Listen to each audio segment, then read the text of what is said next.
Bismillahirrahmanirrahim. Assalamualaikum warahmatullahi wabarakatuh. Perkenalkan, nama saya Muhammad Iwan Pradika dari kelas TMI 7B.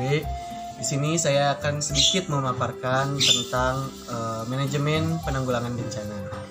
Nah, yang pertama nih, apa saja bencana itu? Jadi, bencana itu adalah peristiwa atau rangkaian peristiwa yang mengancam dan mengganggu kehidupan manusia atau masyarakat yang disebabkan oleh baik dari faktor alam maupun non-alam, yang mengakibatkan korban jiwa, kerusakan lingkungan, atau kerugian harta benda, dan lain-lain. Nah, kalau bencana alam itu ada banyak ya, kita juga udah tahu. Jadi kalau bencana alam itu ada gempa bumi, erupsi gunung Merapi, terus tsunami, ada tanah longsor, banjir, angin puting beliung, terus kekeringan, dan lain-lain. Adapun juga bencana non alam nih. Bencana non alam itu biasanya dari kecelakaan, kebakaran hutan, lalu ada kecelakaan transportasi atau kecelakaan industri. Nah, sedangkan kalau misalnya ada bencana lagi nih, ada bencana yang namanya bencana sosial.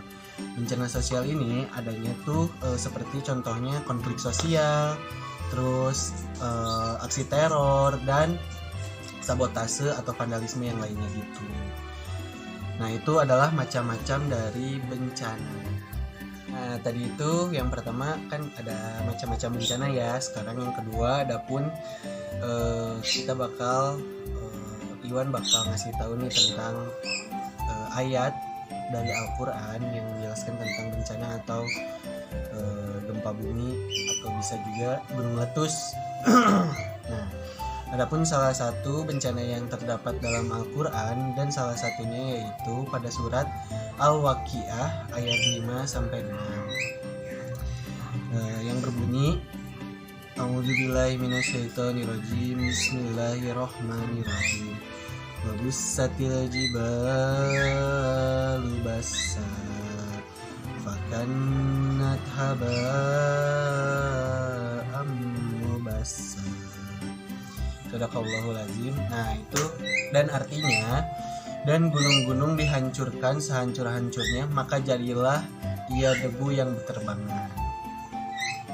Nah, saya mengambil tafsir dari oleh Syekh Muhammad bin Salih Asyawi dari kitabnya An-Nafahat Al-Makiyah, yaitu apabila bumi digoncang sedahsyat-dahsyatnya, maksudnya digerakkan dan diobrak-abrik gitu, dan gunung-gunung dihancurkan, luluh lantah sehancur-hancurnya, maksudnya itu diluluh lantahkan atau diobrak-abrik gitu, maka jadilah ia debu yang berterbangan, sehingga di bumi tidak ada gunung atau tanda apapun, datar sama sekali, kamu tidak melihat tempat yang rendah maupun yang tinggi sama sekali.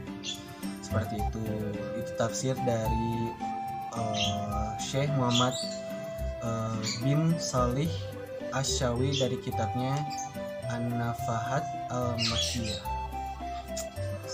Nah, tadi udah ayat-ayatnya. Sekarang kita lanjut ya ke urgensi dari mitigasi bencana. Nah, mitigasi bencana itu merupakan serangkaian upaya untuk mengurangi bencana, baik melalui pembangunan, penyadaran, maupun meningkatkan kemampuan menghadapi bencana.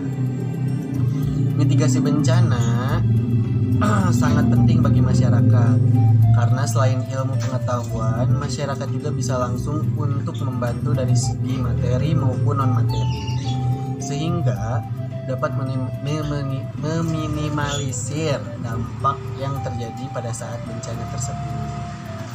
Nah, adapun kalau misalnya dalam Islam atau dalam masyarakat religius atau Muslim, pengalaman atau nilai-nilai Islam terhadap kebencanaan ini sangatlah penting untuk membangun kesadaran masyarakat terhadap bencana tersebut.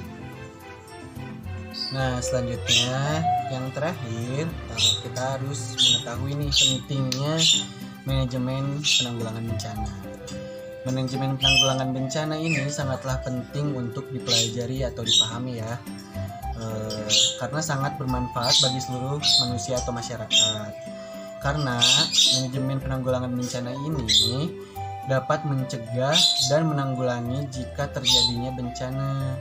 Maka dari itu, manajemen penanggulangan bencana ini sangatlah penting untuk dipelajari dan dipahami oleh masyarakat. Jadi kita tuh tahu gitu, jika ada bencana kita harus ngapain aja. Nah, harus ada penanggulangannya, harus pas terjadinya bencana tuh kita harus ngapain, dan sesudah bencana tuh kita harus melakukan apa gitu. Nah, itu semua dijelasin di manajemen penanggulangan bencana. Oke, terima kasih perhatiannya. Assalamualaikum warahmatullahi wabarakatuh. Dadah.